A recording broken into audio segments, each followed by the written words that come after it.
First of all, I want to thank the organizer for giving me the chance to give these lectures here. It's always for me a pleasure to come to Thailand, so anytime I can, I definitely looking forward to take the plane from Japan to come here, actually. So I'm so happy to be here. Now, these are supposed to be some kind of, it's a school, right? So I'm going to give, this is not really, okay. Part of this is going to be looking like a seminar, but part of this will be some things that I would like to give some students, okay? So, so students, if they want, they will have, I will also provide some files where you can find how I do the calculations, for instance. So this may not be so useful for you, but at least I hope that you may be interested how maybe people do and follow some kind of logical path to get to know something about dark energy and modified gravity. Now, having said this, so I think if you can ask, if you want, the code is already available. Okay, so you can probably download from some place, or at most you can ask Bo about it. Okay. All right. So let's start.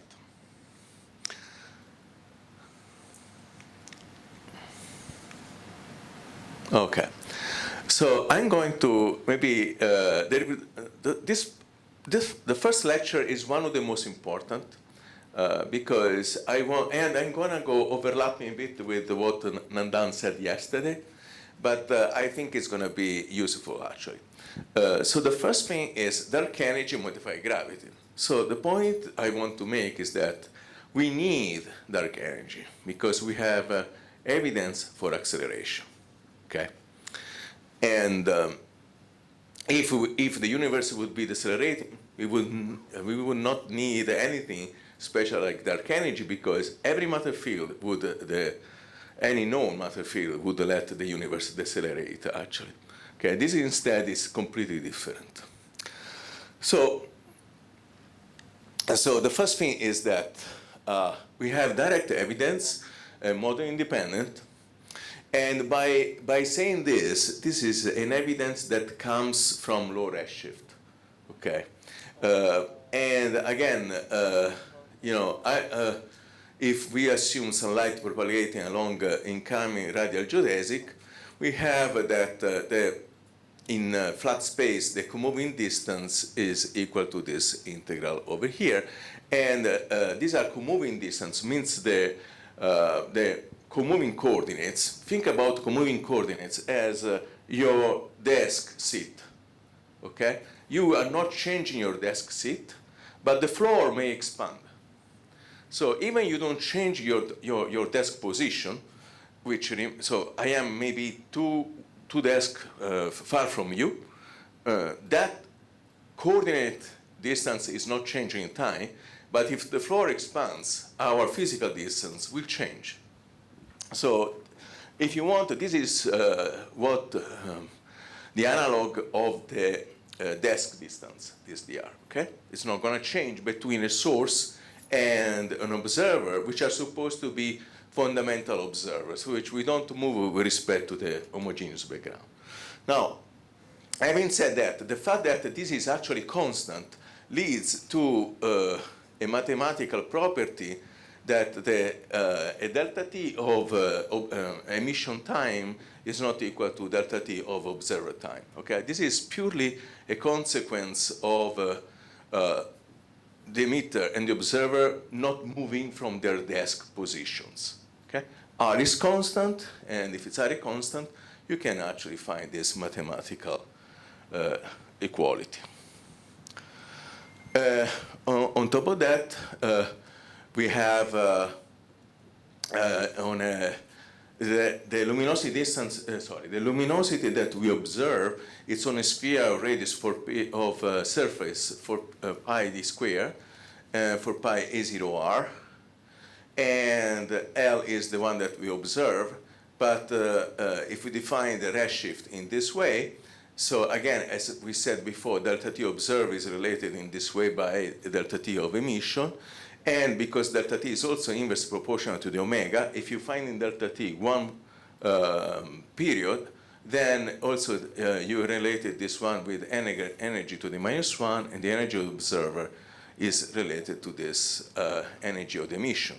So if I plug in these things here, this is the observer luminosity divided by this distance that related to the area of the surface. And this is luminosity energy that we observe divided by in delta T we observe, unit time we observe. And this is related to emission by 1 plus z squared. Okay, so that's what also Nandan said yesterday. And in particular, we can define this luminosity distance so that we have that the flux we observe is inverse proportional to the square of this distance. Okay, so R is a constant, as I said, actually. But we can actually make it a function of time by relating the emission time to the redshift of emission. By making this change of variables, we will end up with this relation here. Therefore, as you see, from z, the redshift of the light we observe, if we know h, we deduce what is r actually. And because we have this relation, actually, we find that the luminosity distance is related to this function here. So the crucial point is what is h of z, is to know what is h of z as a function of z. As we said yesterday, we need some input. And the input is a Friedman equation or any other input that you may want to use. Okay, now, but suppose that I have access data close to redshift 0, which means to us, actually. Then we can actually perform a Taylor expansion, and what we find that about today, these are the first two terms, where this Q naught is this relation over here. H naught will be A dot over A today. And so if we use this relation, once we measure this, then if I use only small redshift, I am able to determine H naught. If I go to larger redshift, not high redshift, but larger redshift, then I can use this, I can plot, I can fit the data with these two free parameters, H naught and Q naught, and we can determine Q naught. And Q naught is bound from the data to be negative. And this is direct evidence, we call it, because we have not used any model here, just because the Z is not large. Okay? If we would use CMB data, this approach would break, okay? Because we cannot do this. But if we are able to find some data with small redshift, then we can do this game.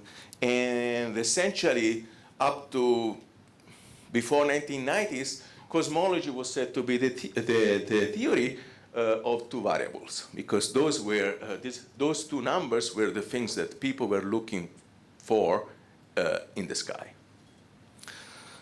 Okay, and notice that this was the first ever quantity measured, and still we are not sure about its value today. Okay. But yes, so Q naught is negative, meaning, and of course this is historical. People define with this negative sign because people, when introduced this convention Q naught definition, people were sure the universe was decelerating. That's why they were calling it deceleration parameter actually. Okay.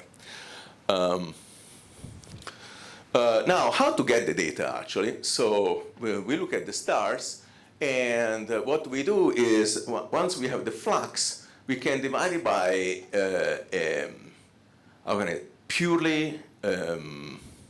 pivot value for the flux, any value you think of, all right? And this minus 2.5 is just a convention, and we define with that the apparent magnitude.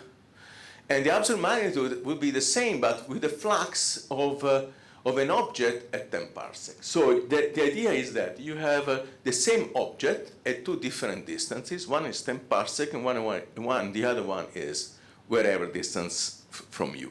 The important point, 10 parsec is not a cosmological distance. So for 10 parsec, you don't need any cosmology. That would be just Newtonian, you know, for pi r squared, and r is 10 parsec, no? Okay. Now, instead, when you go far away, you would need this kind of flux.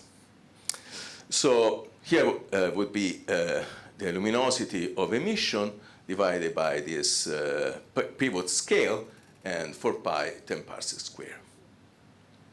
Okay, so the crucial point is that I can find this relation. If you take this minus that, you will get this object here.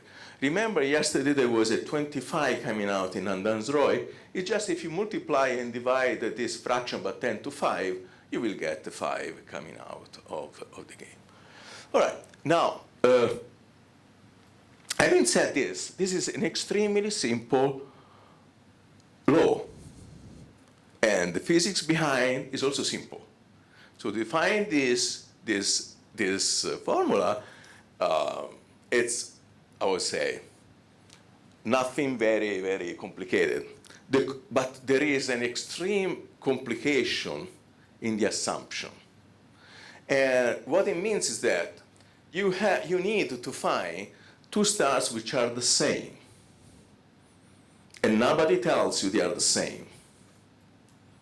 Okay? Because we cannot go to another galaxy and check, right? But if you have some idea that two stars are the same, you can call them standard candle. Okay?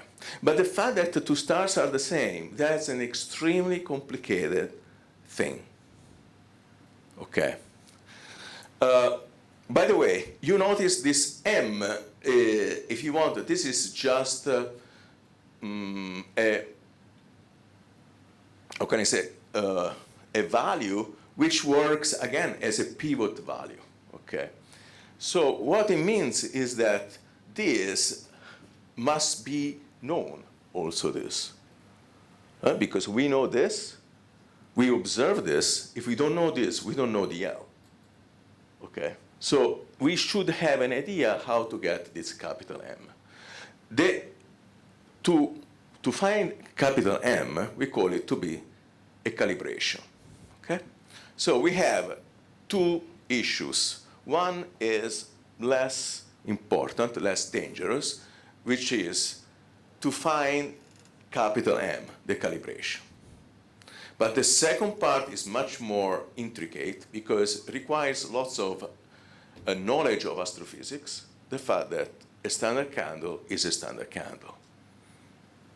And what it means that the star was the same as it is now. You see, because to find M, you need to find stars which are rather close to us, so that their distance can be found through other means. But the fact they are close means they are rather young. Now, if I look at the standard candles in a faraway galaxy with a high redshift, which means I'm looking at a star which was born much, much before now. And what it means, the star has to be the same at all times, independently of the environment where they grow. Now, this is maybe a good assumption, or maybe no. And the problem is it's not easy to know because you had to go through astrophysics. And astrophysics means nonlinear physics, and nonlinear physics is complicated. So the theory behind this simple formula is really complicated. Okay? All right. Now, other evidence for acceleration, CMB. CMB, I will call it simple physics. Okay? for reasons that is going to be clear soon, actually. But essentially, this is, so what did I do? All right, I am here. So, all right, so we have this, this CMB determines or measures the geometry and energy content of the universe at high redshift. This is very high redshift, okay? Now, oh, what happened? I screwed up, yes, all right, so, and evolved up to today, and tends to favor this data, a universe which is approximately spatially flat, omega k close to 0, a universe with omega m 0.3, and then it favors the presence of the dark energy component, which is smooth and non-clustering, okay? So it's not a dust object, but it has to be smooth, actually. And the equational state of this whatever object is compatible with acceleration. Okay, yesterday Nandan Roy showed and I think also Chakrit, the acceleration is actually proportional to rho plus 3p for a single component, okay? All right. We have also evidence for acceleration from BAO data. This is a data that sets a standard ruler and measure in galaxy class surveys. And again, the data are inconsistent with matter-only universe and tends to favor an expansion rate with acceleration to low redshift. There are other probes, the growth of perturbation, ISW effect. Now, this BAO and CMB, we should a bit take them seriously, because those data are a bit different from the supernova data. The supernova data, there was an astrophysics assumption hidden in the game. Here, what is in the game is cosmological linear perturbation theory, which is very similar to where your classical mechanics problem, where you have a potential, you are at the minimum of the potential, and you expand about the minimum. You linearize the equations, and linear equations are easy to solve, as long as you are in a linear regime. So when we go through linear physics, we understand what's going on. Okay, now, BAO and CMB, both observable, come from linear physics. Why? Because CMB was produced at early times, and CMB signal is also produced at early times. It's true, we observe in galaxy class surveys. That's true. That's nonlinear physics. But that's a linear, this standard ruler come entirely from linear physics. Just to see the ruler, we need to see galaxy, but we don't need to know how galaxy form. Okay. Okay. So converge was reached. So this is important, right? I mean, because if you tell me, oh, I don't know. Oh, okay, I don't know. Maybe you say, oh, that place has a very good Genkyoan, and then you need, one person only telling you this, maybe it's not enough, because maybe the guy has some particular taste. But if you have 10 people saying, oh yeah, that's fantastic, then you kind of rely on them, actually, okay? And the same thing here. I mean, we have probes which indicate the presence of dark energy, which is responsible for time acceleration, from different data sets, which also means different physics, and all converge to say, yes, we need a component which is accelerating. Okay. And this is success. This is success of modern cosmology, right? Because it was not definitely, when I was a graduate student, a starting graduate student, cosmic acceleration was not, existing. And just when I started, people came out with this omega lambda to be 0.7, and everybody was surprised and not believing. People were calling each other, but do you believe this kind of thing or not? Nowadays, everybody seems to be, it's like It's not news to appear on the TV because it's so common sense. But at that time it was not actually. Okay, so on the other hand, we have on theoretical side implementation cosmological perturbation theory, the understanding of the observer and theoretical development. So this dark energy led to a lot of models and a lot of analysis to understand those models, actually. And from experimental side, people starting to get more and more precise measurements, and sensitivity became very low, so then people are expected to get more and more galaxy data and supernova as well, actually, and precision in CMB. So, okay, so the future appears nice, but let's look into problems, all right? Now, suppose that you say, all right, now let's be a bit more, I'll not say polemical, but maybe skeptical, okay, about each of the experiment. And let's try to find the weak points of each of them. CMB, let's start with CMB.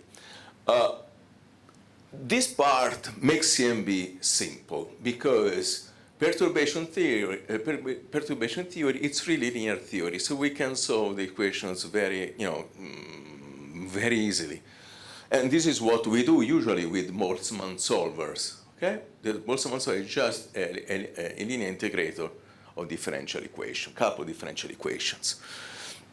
So in this sense, it's reliable. So the theory behind it is reliable, okay? And that's nice.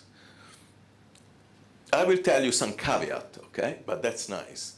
So for this, then we need a model for both background and perturbations. Okay, CMB requires, it's not like the low data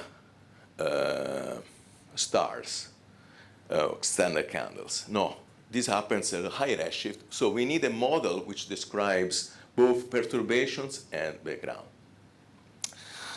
And there are available Boltzmann solver you can download even now from the internet. Caveat, those solvers are nice, but are made for lambda CDM. Which means that if you don't have lambda CDM, you have to change the code. Okay? And I tell you, this changing of the code is not as done frequently as it would look like. Okay? Even collaborations. And then we have Monte Carlo samplers, which means after you solve your equation for the perturbations inside your model, using the data, you try to see whether your model or your model, which has usually some parameters, can fit the data, and how well the fit is, how good the fit is. Okay, but as I said, you need to always find the background, and in particular, to find the dynamical equation for perturbations. In this class, I want to tell you how to do that, okay? So for the students, I hope this may be useful. You have a theory, I'm gonna give you a code. Of course, my code is based on a model, so you have to extend what the code that I'm gonna give you to whatever model you have, okay? Okay, if you don't do this, if you forget about, perturbations, yes, are simple, but no, I don't know how to do the perturbations. And then if you don't implement it and you use your code without fixing the perturbation, you may end up into inconsistencies. Because you may find some result, and you may say, yeah, but I don't change perturbation because perturbations maybe are small and it's just an approximation. It doesn't work like that. Because there are some models whose perturbation could be totally unstable. Or maybe those perturbation could actually lead to potential, yes? You said the course in the previous slide cannot apply to the lambda CDM easily. Sorry? It's because we cannot do the perturbation for the lambda CDM model, right? No. Okay, the code were written for lambda CDM. So if you are in lambda CDM, When I say lambda CDM, you have a cosmological constant only. Of course, if you have a dynamical model for dark energy, then you are not in lambda CDM. And then you have to change the code. It's difficult, but people don't do. Okay, I don't know why, okay? But okay, let me put it this way. There could be numerical difficulties, not theoretical difficulties, because you have to usually solve extra equations of motion. And to solve those numerically may imply some work behind that.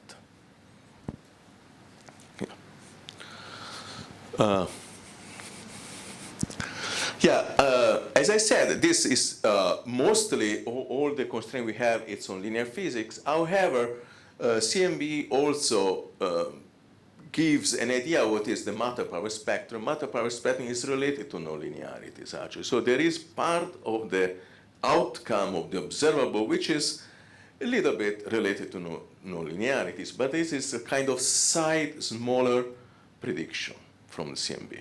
The big chunk of it is mainly based on linear theory.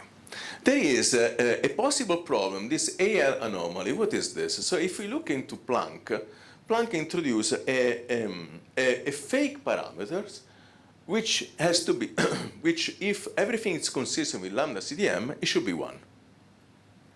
Okay? So they take this AL and they vary it, and they say, what is the best value? If everything is consistent, it should go to 1. Actually, what they find in the data seems to push it different from 1. Okay? And that's something like a bit, maybe we should worry about that. Maybe not much, because it's true, it's not 1, but not far away from 1.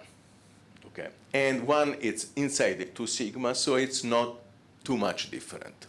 Still not perfectly there, but not at the level that you say, oh, what's going on here? In any case, other data seems not to have this problem, so you can maybe also investigate other data, this Atacama Cosmology Telescope and South Pole Telescope. Oh, by the way, when I say this, these data usually come with whatever Monte Carlo sampler you're using. Okay, once you have a Monte Carlo sampler, you should look for the likelihood for the experiment. All right. CMB. There are also mild internal problems with the data. If I use part of the data in linear theory and another part of the data, these two things may not exactly bring to the same. Okay, let me put it this way. When we have a sampler, what we want to know is the value of the parameters of the model. Okay? Now, for instance, if you want to know my height, I will not tell you my weight, but my height, then my height actually it's 1. It's not. Yeah, I don't know if I'm changing with time, but tendentially, it's going to be a constant, right? So if you have 2 measurements and the 2 measurements are good, they should give the same number. Modulus some errors actually, okay? But if one gets 2 meters and the other one 0.5 meters, if the error bars are small, there is a problem here. Either they are internal problems or I'm not a human being, okay? My height may change with time or something like that. So if you look for the height, which would be one of the 3 parameters of the lambda CDM, you cannot find 2 different values in the same data set, all right? Because that seems to be inconsistent. Now, the inconsistency may be, 1, the data have some internal problems. 2, if the data don't have internal problems, I am the assumption that I have 1 free parameter height is not enough. Maybe I had to put I had to expand the model. Okay, maybe height plus weight. Okay, something like that. Okay. Now, but again, this is again. If you, from 2 data, you get slightly different constraints, so slightly different numbers, slightly different heights. for the same person, I put this way. But again, it's not so different that you say, all right, so there is a huge problem here. Okay. So tendentially, after all this, people tend to think CMB data are reliable and extremely precise. I say not perfect, but very precise. Phayao, DESI released two data. Again, this is related to primordial perturbation propagating when baryons were tightly coupled. Nandan yesterday gave this very nice slides where you will see that the perturbation of the baryons and the perturbation of photons were actually one on top of the other. They were strongly coupled, actually. But then at some point, you don't have any, we say, momentum exchange. So what happens, baryon don't feel anymore the pressure from the photons, and the two things don't go together anymore, actually. But what happens is that this wave, so after that time, the baryons behave essentially like dust. So what's going to happen is that it doesn't propagate anymore. It stopped being like a wave, but actually it starts clumping. Okay. Now, but up to the time it was a wave, the wave of baryons, moved for some time, and then you should see baryons from far away from each other at a typical desk distance. Okay, so it's like saying, oh, somehow the students sit every two desks away. So then this is very recognizable, because then I say, okay, so if I am one of the students, so I should write a circle, and I should find students in 2 seats away from me. Not 1, not 3, but 2. This is an example, okay? Assuming that this is 2, okay? But whatever the value is, once we know this integral, we have knowledge. And then what we do, actually, we do the opposite. We look for the data, what is RS, and this will tell me something about the evolution of, this observable. Okay. So, again, this object here, it comes from linear perturbation theory, and we don't see any modifications of, how can I say it? This baryon photon coupling is QED. It's not QCD, it's really QED. It's low energy, high energy physics. So we don't see why it should be changed at that time. So if we assume that everything becomes simple, the theory behind it is simple, QED, and we also know that it's linear perturbation theory, so we can definitely think of a simple physics behind it. And indeed, the DESI collaboration measured these two objects to find what is this standard rule, RD. Okay, the supernova, as I said, this is a bit more complicated because even though the formula is simple, we don't know very much about the astrophysics of the source. So this data, I would say, may have internal systema. This is my personal opinion, okay? Because the problem is that it's based on astrophysical assumption, and we don't know very much astrophysics, okay? We don't know how to model a star at the redshift 1, or even now, actually. And we don't know if the environment changes the standard rule or not. This would be related to, this problem is more related to TT question yesterday. What if the hydrogen is different from another place?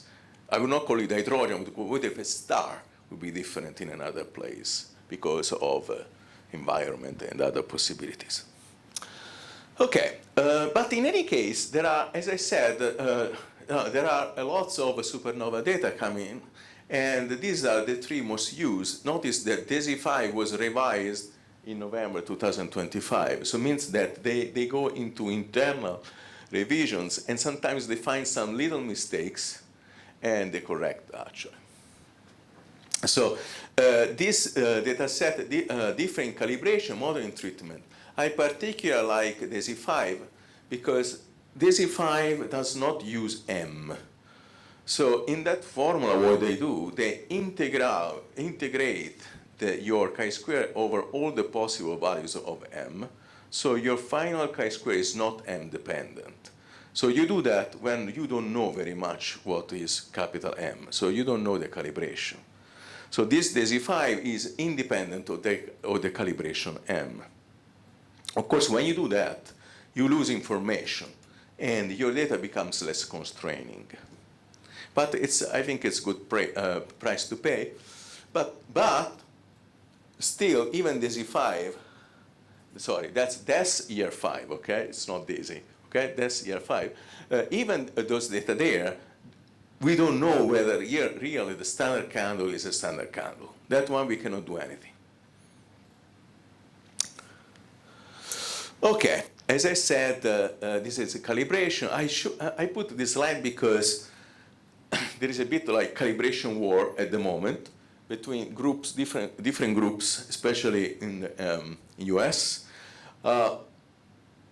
If RIS gives this kind of value for H naught, 73 point something, but 6 sigma away from lambda CDM and CMB. This is called the so-called H naught tension. Another group said they use a different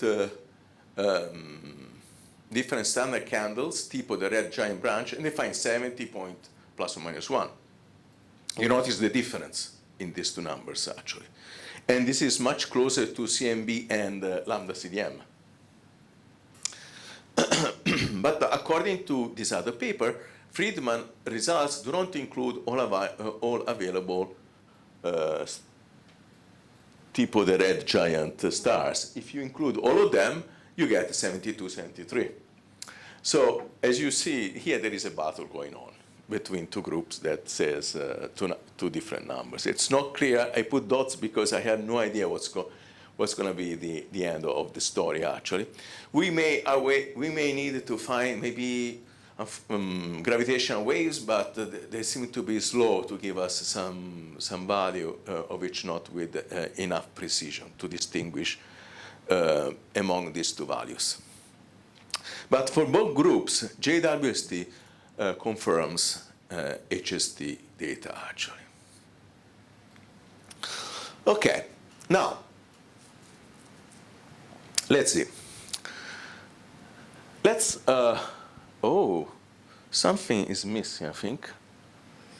All right, okay, I hope only this slide, but anyhow. So suppose we have the DESI, okay? So we use CMB and DESI, and we find this value of H naught, okay? 68.17, and if you add non-flat cosmologies, we get almost the same thing, actually, okay?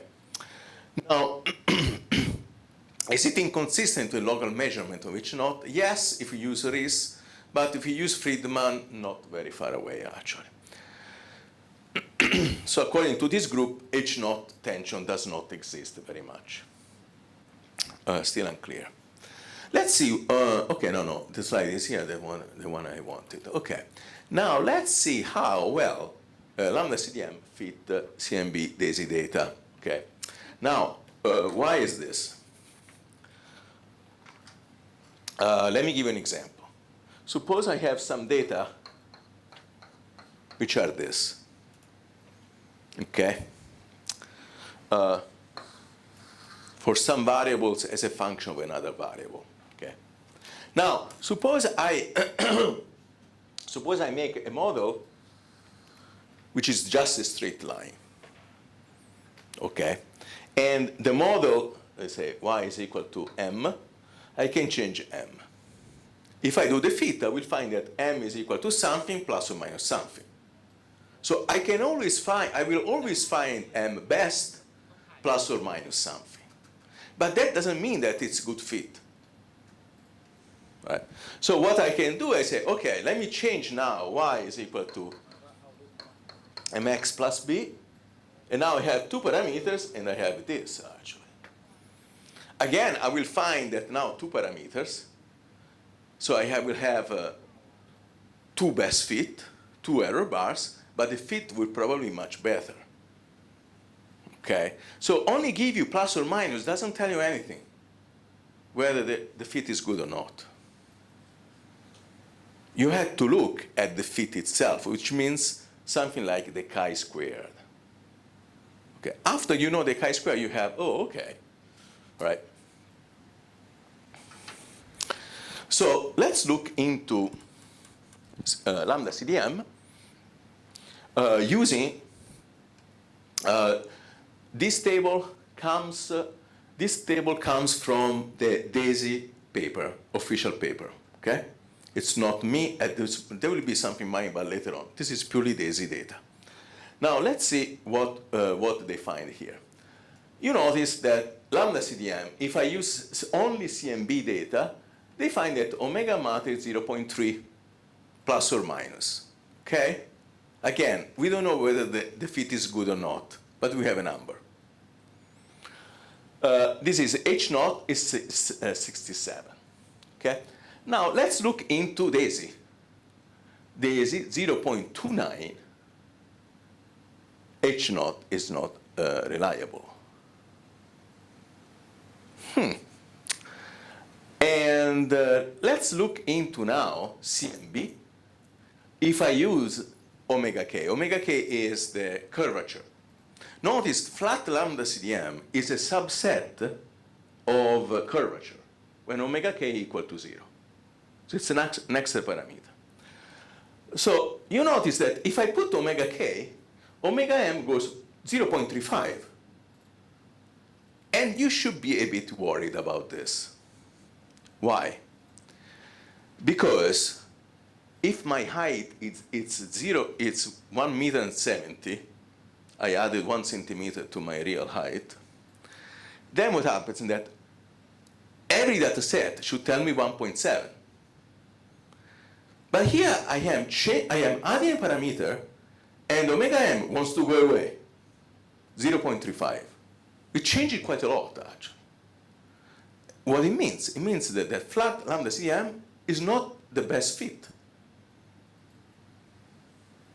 That's okay, because otherwise it would stay there. And now, and notice also, DAISY instead doesn't change much, but you notice that omega m starts being different from one to another, which is also kind of nonsense. Because if omega k is something, if omega m is something, any other data should give me the same number again. This is like my height. It's like now if I put omega k, the best fit is 0.35, but another experiment is telling me that my height is 2 meters. And then something's wrong here. The best fit, because omega k different from 0 is the best fit, otherwise it would stay in the previous point. Because omega k equal to 0 is subset. So this table tell you a lot of things, actually, what's going on, actually. And you notice also, H naught goes to 63. All right.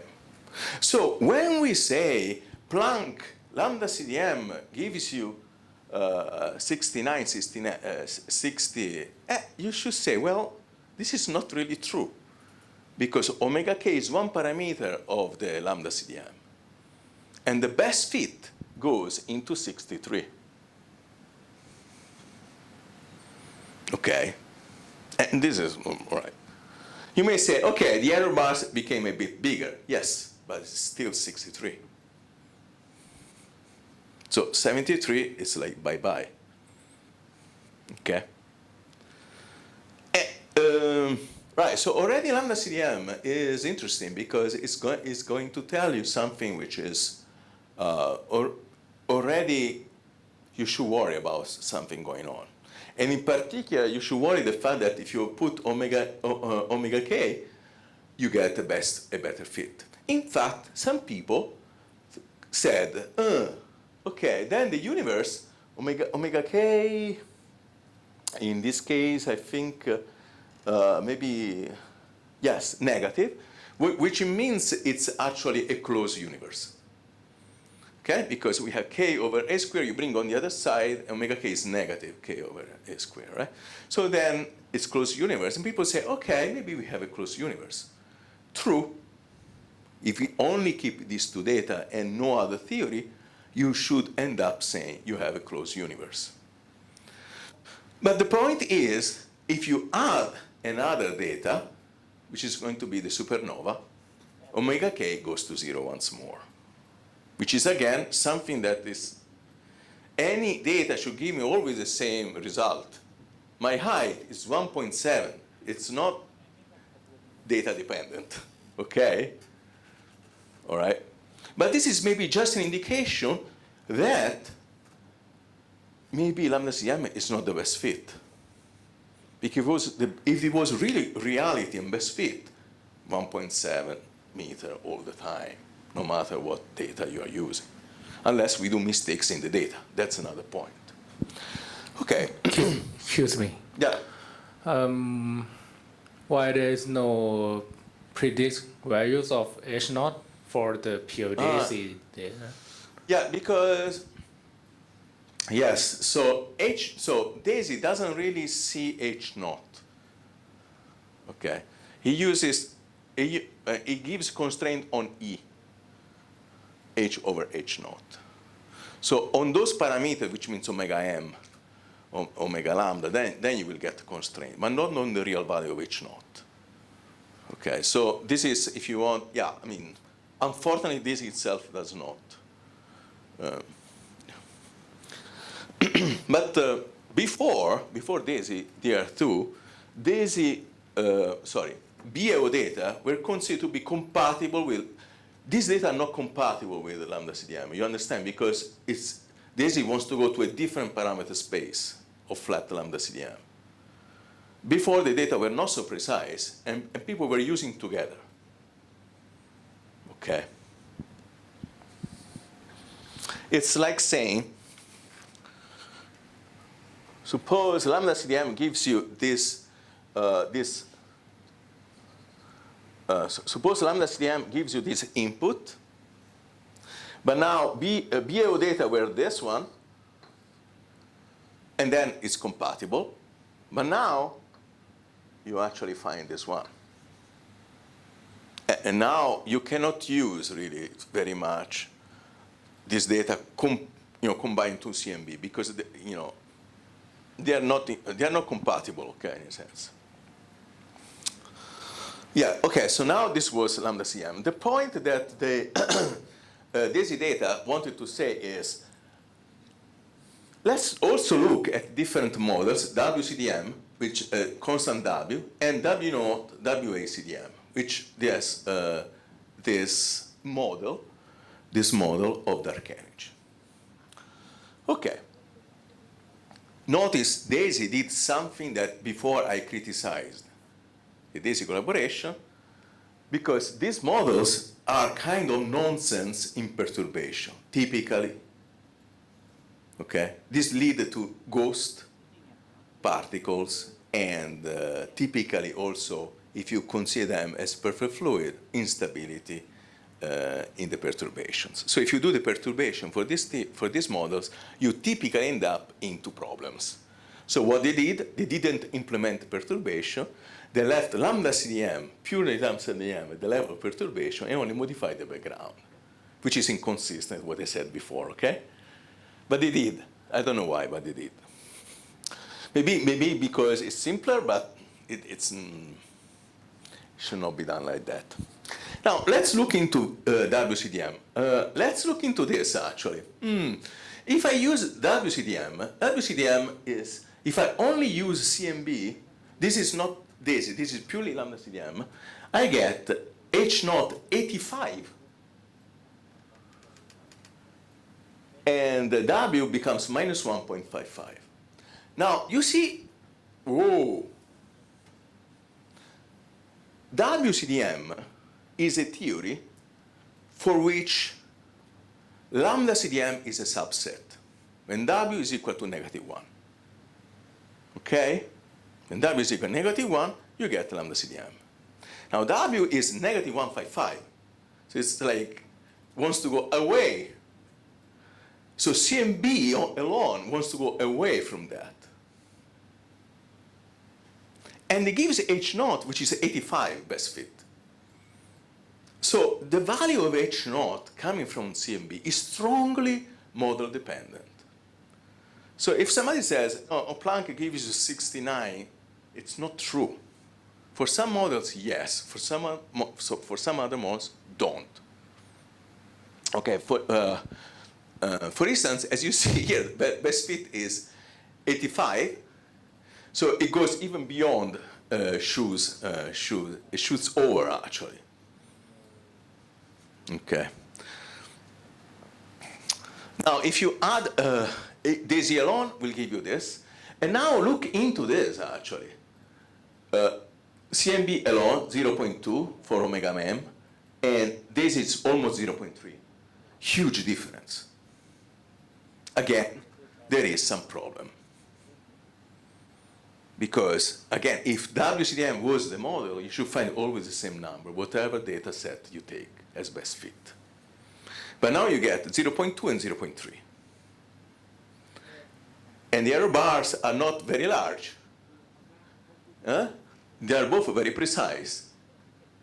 Right? What does it mean? It means, it can mean always two things. One, data are wrong, or if the data are correct, there should be another model which is able to fit at the same time with a better chi-square. Okay? If that model doesn't exist, either you have to find still another model, or there are problems in the data. Okay? And this is always this, actually. And of course, when you add things, but then you adding supernova, which I would not take it. Okay. But Daisy and CMB are serious data. Okay.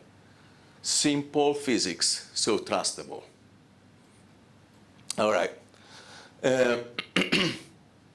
In any case, omega m from CMB, omega m from Daisy alone are away 6.9 sigma, which means incompatible data. In principle, we should not use at the same time because they are incompatible. It's like saying, oh, my height it's 1.7 meter, and somebody else says, no, the height of Antonio is 5 meters. I cannot use these two data because they're totally inconsistent with each other. Okay, so adding them together, it's typically people, it's okay, but it should not be done.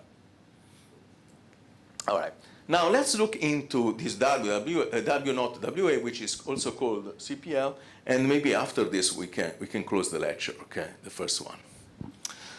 Okay, so let's see here what we have. First of all, these are the data. Okay. Now, lambda CDM would be this straight line. So it's not at the level that I wrote there in the example because I wrote error bars which are very small. Here, the error bars are not extremely small.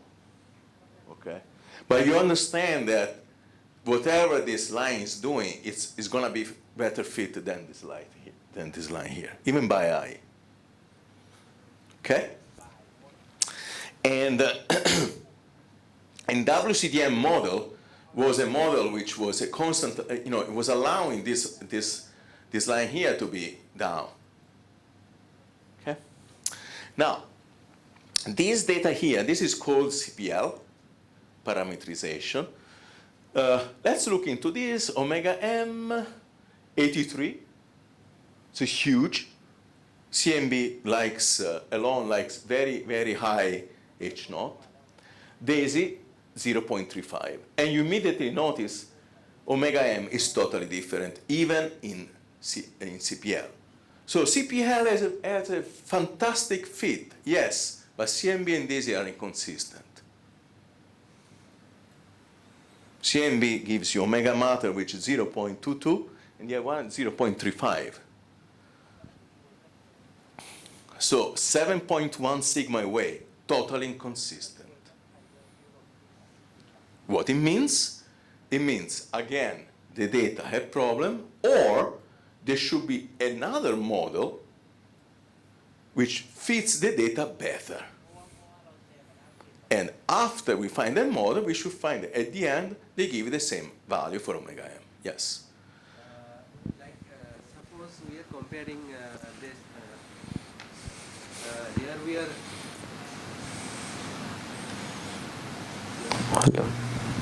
okay, so here we are comparing Desi model with like CMB, and like suppose we are taking the likelihood to evidence ratio, comparing these two models, but the likelihood to evidence ratio is closer in most of the cases, like, but so what's your opinion, like if the models have a same, almost same evidence to likelihood to evidence ratio?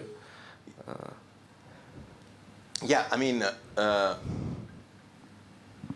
yeah, but at the end of the day, I had to find constraints on the parameters. Okay. So you're telling me about an overall Yeah. kind of, but the problem is that, so each of the two models are separately consistent with lambda CDM. Okay. The problem coming is when I say, okay, for the same parameter, what values do I get? I see. And then this is too different. But if you want, this is, in a sense, good, because what it really means, it means if the data are correct, there should be something else, which is not lambda CDM, because lambda CDM is a subset of this model here, and not this model either. Okay, by the way, so, but one has to be very careful, because so tomorrow I make a fit, and I find omega m with CMB, which is, I don't know, 0.3, and if I use Daisy alone, 0.3. Then I am very happy.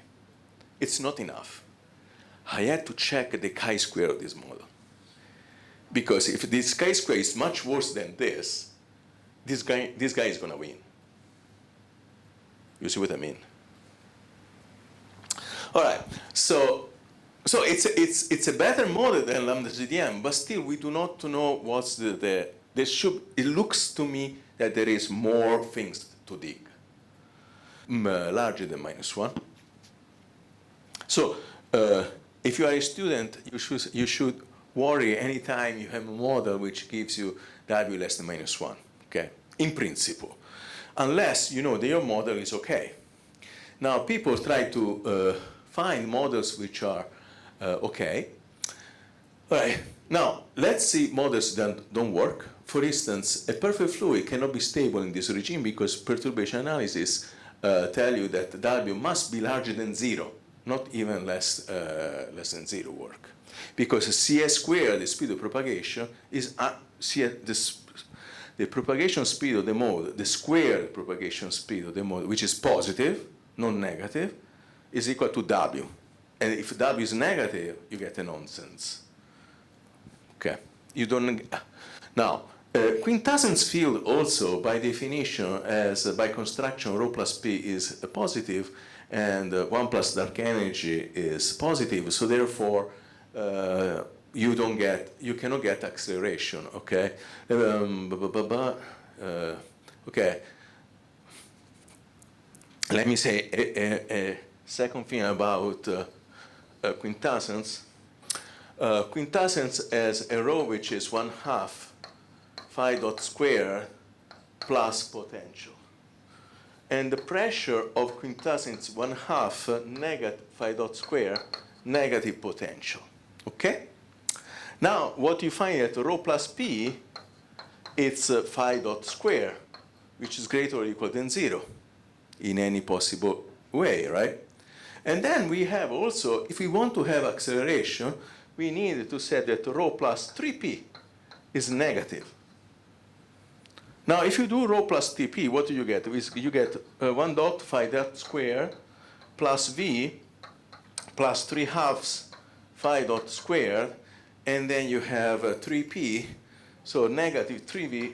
This must be negative, right? So this is 2 phi dot squared negative 2v, and this must be negative. If v is negative, this quantity is positive. So v negative cannot lead to acceleration. So if you want to have acceleration, v must be positive and larger than this term. Okay? But if v must be positive, then rho is positive. And in any case, rho plus p is going to be always non-negative. Okay? So quintessence to accelerate need a positive potential. Okay? That implies rho is positive, and rho plus p in any case is non-negative. Okay, so we cannot have acceleration assuming and getting w less than -1, because w would be 1 plus w is p is equal to w rho, right? So and if p plus rho is positive, we cannot get w less than -1. Okay, so it's no go in quintessence. We cannot go like that. Okay, now. No, sorry, I had to do it like this now. Now, are there models which then implemented? Yes, there are, and I'm going to discuss a few of them. In particular, I'm going to stay a bit longer for one of them that I like in particular, because I may want to work with Burin and maybe Nandan and others if they want to join. But in any case, so suppose I introduce a nominal coupling. Nominal coupling is a huge modification of gravity, because this in standard generativity would just be a constant, which would be mass Planck squared divided by 2. So essentially G related to 1 over G Newton. If you allow that one to be time dependent and space dependent, then you have tendentially huge modifications of gravity.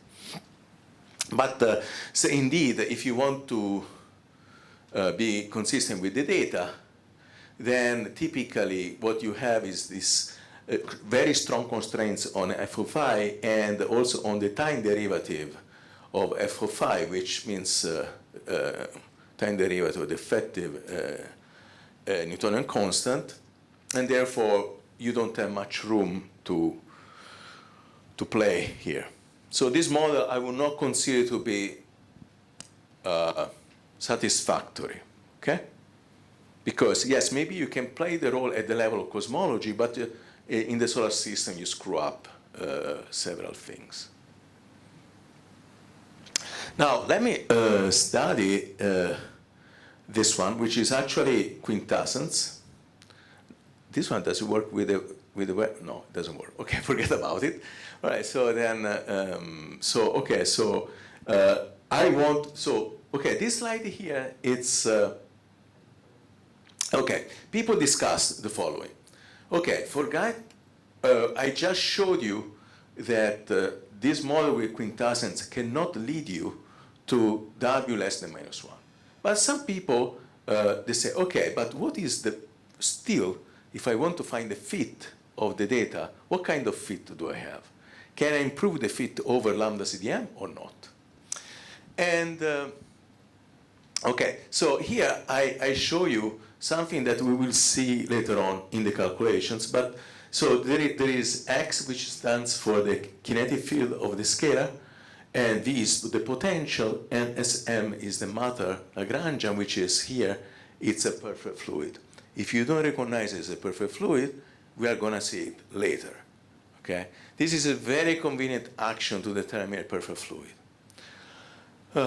Where this is energy density, n is the number density of the particles, and j is a vector, and L is a scalar. Now, let me play a lot. If you are a student, this one is one of the best exercises that you may get in your PhD, from my point of view. Of course, if you're a student working with me, let me put it this way, okay? Now, why is this? Okay, so the first thing you notice, there is this negative g mu inside the square root. What implies the square root is that j mu must be a time-like vector, right? Because if you get space-like, then you get complex numbers, okay? All right, now j mu is time-like. Now let's make another simple thing. We know that in perfect fluid, we have the force velocity, which is also time-like, right? So then you may expect that there is a connection between j mu and u mu. And the connection is simple, because you have, if you define j mu to be n u mu, okay, you define a new vector in this form.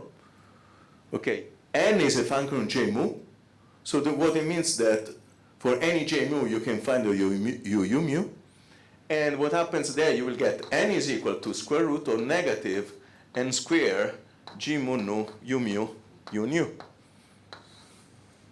But n is positive, so you get that minus g mu nu u mu u nu must be 1. If you want, this guy is negative 1, which is the force velocity of the fluid. Okay? So therefore, g mu up to a redefinition is just the force velocity of the fluid. L is a scalar which imposes conservation.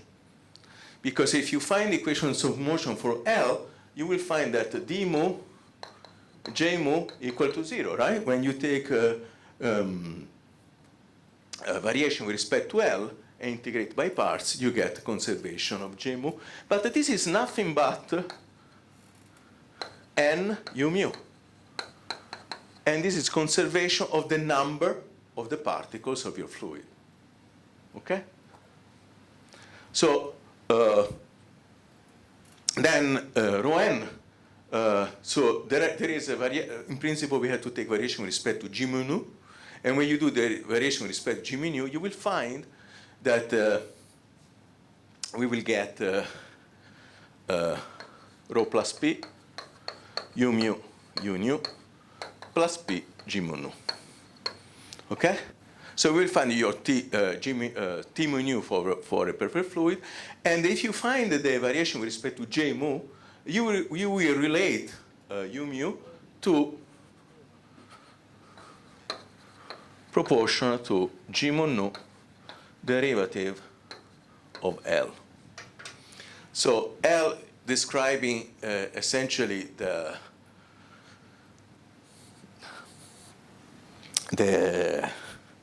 scalar part of u mu. Okay?